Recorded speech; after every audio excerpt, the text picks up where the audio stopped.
जय देखत नारायण नारी है कोई तन से रहो मारी है कोई।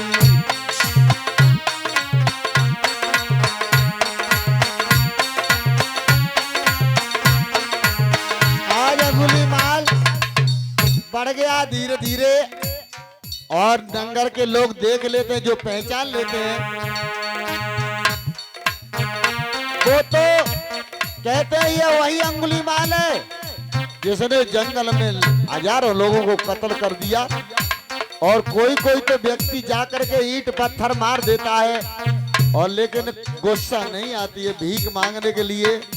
आज गुरुजी ने क्यों भेजा? गुरुजी ने इसलिए भेजा कि बेटा क्रोध मत करना। अगर तू क्रोध नहीं करेगा तो तूने जितने पाप किए हैं सब पाप तेरे कट जाएंगे, अब क्रोध तुझे नहीं आएंगे सब।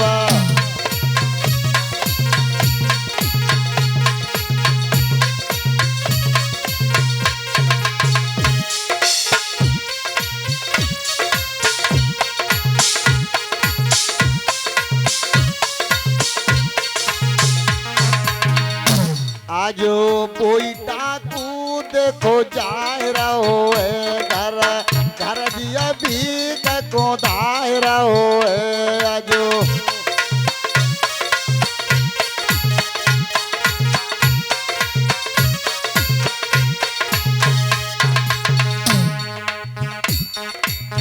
भैया सुन ले ध्यान लगाए हृदय परिवर्तन कर डारो।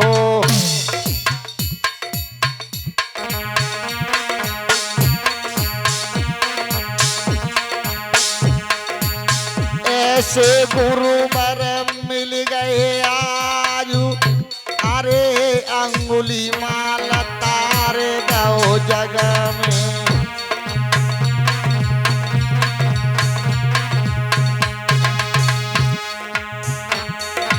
गुरु तो बहुत मिले हैं,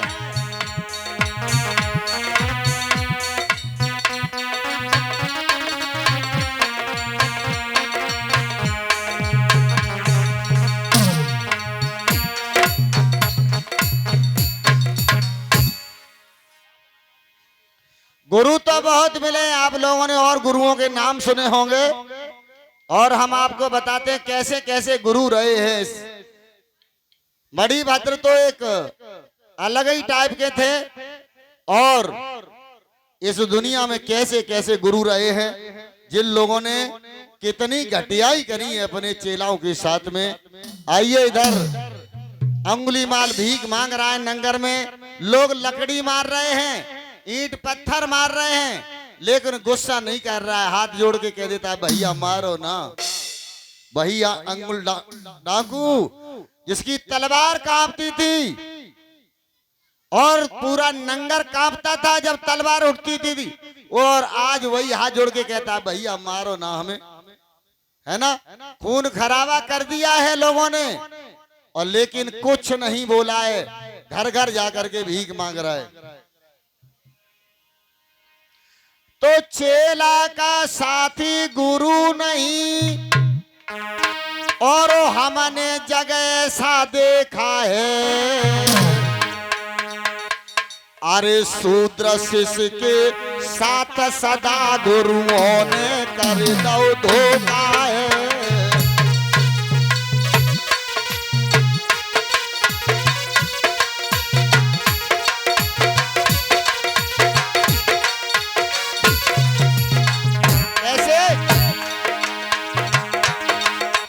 गुरु नहीं हत्यारे हैं, हम उनकी बात बताते हैं और द्रोणाचार्य शिष्य अपने और अंगूठा को रख कटाते हैं।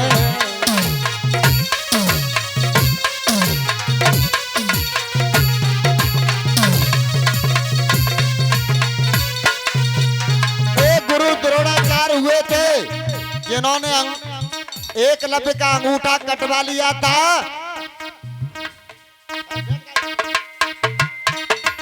एक गुरु वशिष्ठ थे राम राज्य में धोखेबाज कहलाया था।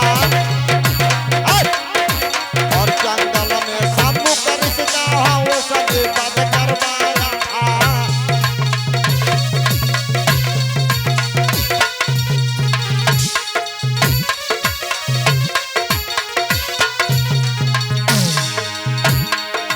और विश्वामित्र ने हरिश्चंद्र को माटी में मिलवाया था। और कैसी सत्य परीक्षा की पूरा परिवार दिखाया था।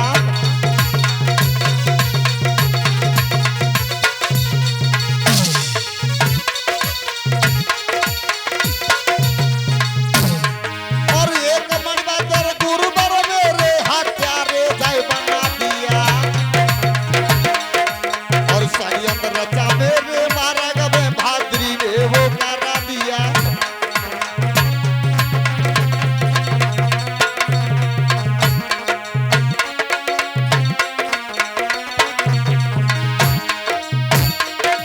और वासा राम और राम रहीम और जिनने हाय वो नासा। और जो सकरमी थे बन बैठे और उनसे जोड़ी रहे नाता।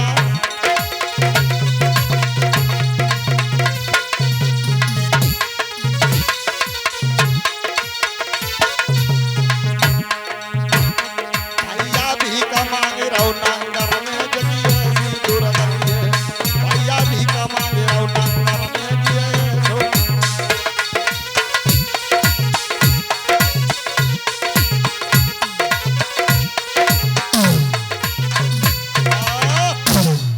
आज दर दर भीख मांग रहा है और लोग मार रहे हैं, ईंट पत्थर मार रहे हैं, क्रोध नहीं आ रहा है। क्योंकि इधर तथागत बुद्ध ने कह दिया कि अगर तुझे क्रोध नहीं आया तो अंगुलीमाल तू इस दुनिया में जाना जाएगा, पहचाना जाएगा। बस एक ही शर्त है कि किसी पे नाराज मत हो जाना और तेरे सारे पापों का प्रायश्चित हो जाएगा। तो आज अंगुलीमाल धीरे धीरे धीरे धीरे एक दरवाजे से दूसरी दरवाजे पे जाता है, दूसरे से तीसरे पे जाता है। और पूरे नंगर में भीख मांग के जब लौटा है तो उसको लोगों ने लहू लुहान कर दिया, बहुत मारा पीटा। और उसके बाद अपनी गुस्सा को मार के रह गया। और कभी कभी सोचने लगता था कि ऐ नंगर के लोगों, अंदर ही अंदर गुरु का वचन है इसलिए मुझे क्रोध नहीं आ रहा है।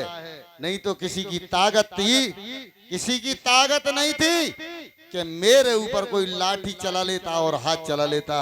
लेकिन मैंने गुरु को वचन दिया है और मैं हमेशा गुरुओं के वचन के लिए कटिबद्ध रहा हूं।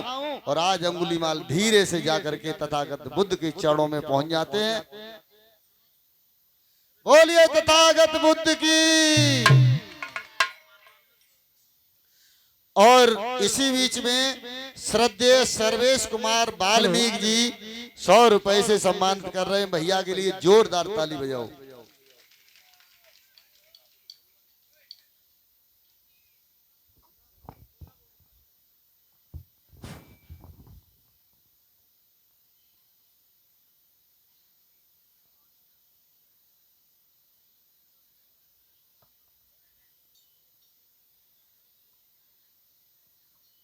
प्रभु मैं भिक्षा मांग कर आ गया हूँ। प्रभु आ गए अंगुलमाल।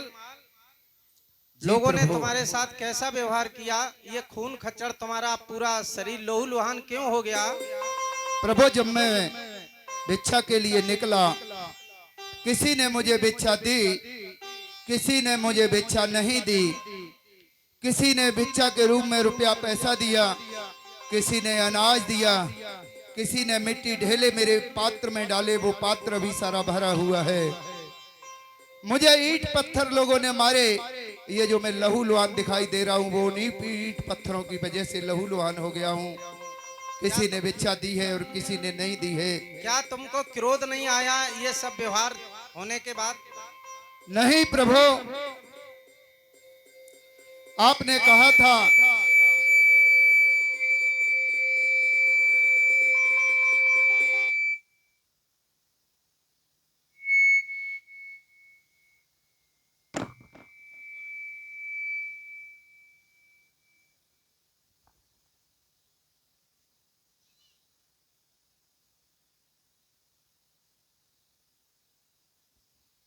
हेलो जी प्रभु,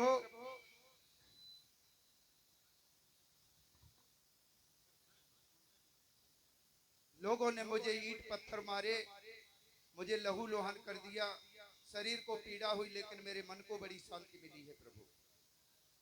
ठीक है अंगुलमाल, तुम्हारे शरीर में जो खराब खून था, पापों का खून था,